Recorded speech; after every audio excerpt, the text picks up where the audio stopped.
Oriri makiri maruti wira ruhonge rwa ukinyaniria wa urigitani utari mariku ria Kenya othe niruo UGITE mathiete na mbere na mugomo wao wa gibururi magikuruhania thirikari cia kaunti na kungathia kurutithia wira uiguano wa kumakindira mawira mao na thengia wa bunge gukorwo hitukitie bajeti ya shiringi bilioni 8. KANJU ya magavana riu niorotete thirikari nene na gukorwo ari icungagiriria migomo ino ya mahinda kwa mahinda kuona niwe ngathagia kurekereria kigina kiigano gia ukinyaniria ngirimiti icio. They want us to absorb the UHC workers as permanent and pensionable in counties, but they have only provided the money for 1 year under what is called County Government Additional Allocation Act, which act has not even yet been assented to. So all we're saying is let's not politic about this matter. We actually believe that some of these things are being instigated by people at the Ministry of Health. KANJU ya magavana riu niorotete thirikari nene na gukorwo ari icungagiriria migomo ino ya mahinda kwa mahinda makiria kuona niwe ngathagia kurekereria kigina kiiganu gia gukinyaniria ngirimiti icio.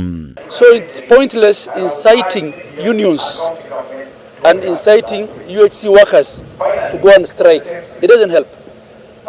What needs to be done is to implement what has been agreed between the Council of Governors and National Treasury and Ministry of Health with respect to the funding mode for those UHC workers.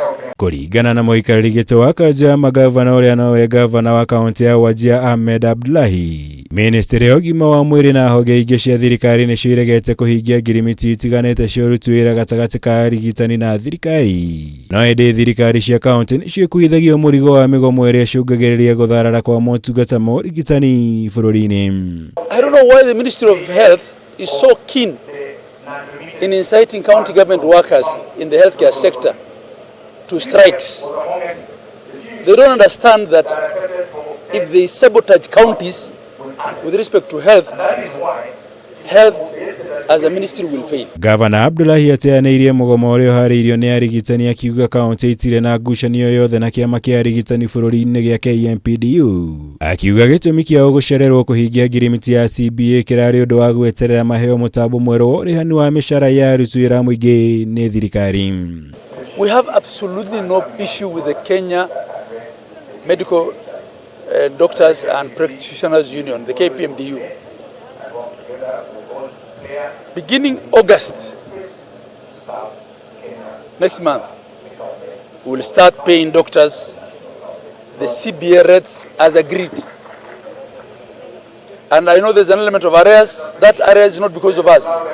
We had no mechanism to pay.